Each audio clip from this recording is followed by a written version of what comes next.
ఈరోజు వీడియోలోకి వచ్చి కొన్ని కంపెనీస్ యొక్క స్టాక్ స్ప్లిట్ డివిడెండ్ బోనస్ చూద్దాం. అలాగే ONGC, NMDC quarter two results వచ్చాయి. దాని గురించి డీటెయిల్గా చూద్దాం.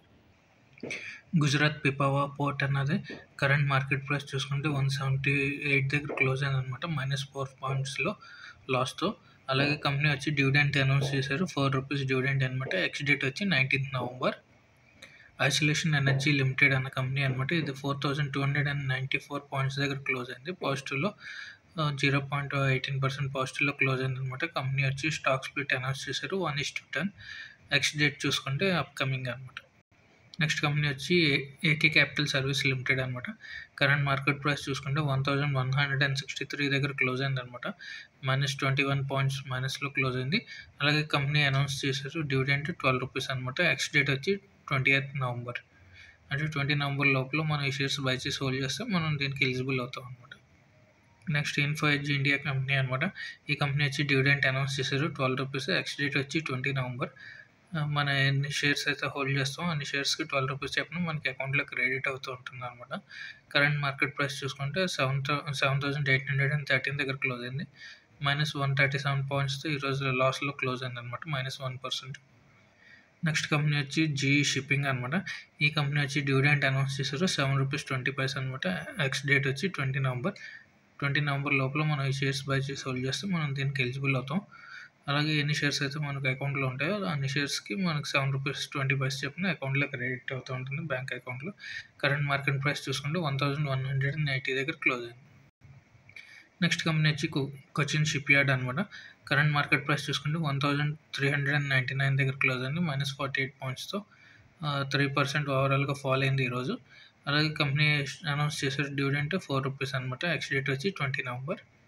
నెక్స్ట్ కంపెనీ వచ్చి ఆయిల్ అండ్ న్యాచురల్ గ్యాస్ అనమాట.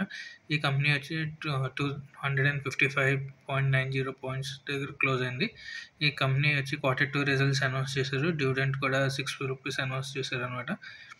ఓవరాల్గా నెట్ ప్రాఫిట్ చూసుకుంటే క్వార్టర్ టూలో 11,980 crores వచ్చింది. అలాగే లాస్ట్ క్వార్టర్ టూ చూసుకుంటే 10,283 అనమాట. ఇయర్ ఆన్ ఇయర్గా 17% గ్రోత్ వచ్చింది. అలాగే రెవెన్యూ చూసుకుంటే 33,881 crores వచ్చింది క్వార్టర్ టూలో. లాస్ట్ క్వార్టర్లో వచ్చింది 35,163 అనమాట. 4% డిక్లైన్ అయింది ఇయర్ ఆన్ ఇయర్ చూసుకుంటే. ఎక్స్ డేట్ వచ్చి 20 నవంబర్ అనమాట. ఎంఎస్టీసీ అనమాట. కరెంట్ మార్కెట్ ప్రైస్ చూసుకుంటే 605 దగ్గర క్లోజ్ అయింది. అలాగే కంపెనీ డివిడెంట్ అనౌన్స్ చేశారు ₹4 అనమాట. ఎక్స్ డేట్ వచ్చి 22 నవంబర్. పేమెంట్ డేట్ వచ్చి 9 డిసెంబర్ అనమాట. ఎఫ్డిసి లిమిటెడ్ అనమాట. కరెంట్ మార్కెట్ ప్రైస్ వచ్చి 519 దగ్గర క్లోజ్ అయింది. కంపెనీ వచ్చి డివిడెంట్ అనౌన్స్ చేశారు ₹5 అనమాట. ఎక్స్ డేట్ వచ్చి 22 నవంబర్ అనమాట. మవానా షుగర్ లిమిటెడ్ అనమాట. ఈ కంపెనీ వచ్చి కరెంట్ మార్కెట్ ప్రైస్ చూసుకుంటే 102 దగ్గర క్లోజ్ అయింది.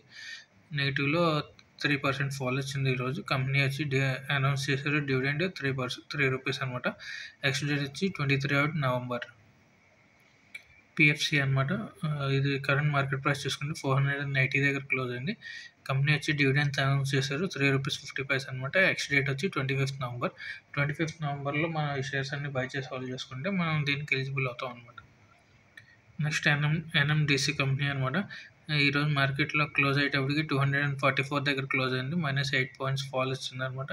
అలాగే ఈ కంపెనీ క్వార్టర్ టూ రిజల్ట్స్తో పాటు బోనస్ కూడా అనౌన్స్ చేశారు. క్వార్టర్ టూ రిజల్ట్ చూసుకుంటే 1,195 crores ప్రాఫిట్ వచ్చిందనమాట. లాస్ట్ ఇయర్ వచ్చింది 1,024 crores, అంటే 17% గ్రోత్ ఉంది. అలాగే రెవెన్యూ చూసుకుంటే 4,918 crores వచ్చింది. లాస్ట్ ఇయర్ ఏమో 4,113 crores వచ్చింది. సో 22% ఇంక్రీజ్ అయిందనమాట ఇయర్ ఆన్ ఇయర్ రెవెన్యూలో కూడా. అలాగే ఎక్స్ డేట్ వచ్చి దీనికి ఇంకా అనౌన్స్ చేయలేదు.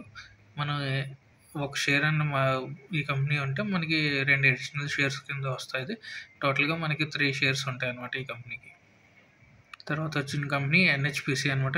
కరెంట్ మార్కెట్ ప్రైస్ చూసుకుంటే ₹80 దగ్గర క్లోజ్ అయిందనమాట. కోటక్ సెక్యూరిటీస్ అనే బ్రోకరేజ్ ఫ్రమ్ నెగిటివ్ అప్డేట్ ఇచ్చారు. సెల్ రేటింగ్ ఇచ్చారు అనమాట. టార్గెట్ వచ్చి ₹70 అనమాట. కంపెనీ చూసుకుంటే ఫైనాన్షియల్గా ఫండమెంటల్గా స్ట్రాంగ్గా ఉంది. అలాగే ఇది పవర్ సెక్టర్కి సంబంధించిన కంపెనీ అనమాట.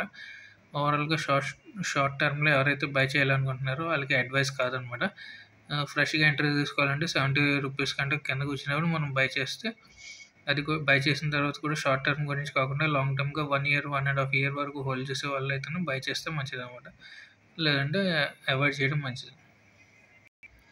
Thank you for watching.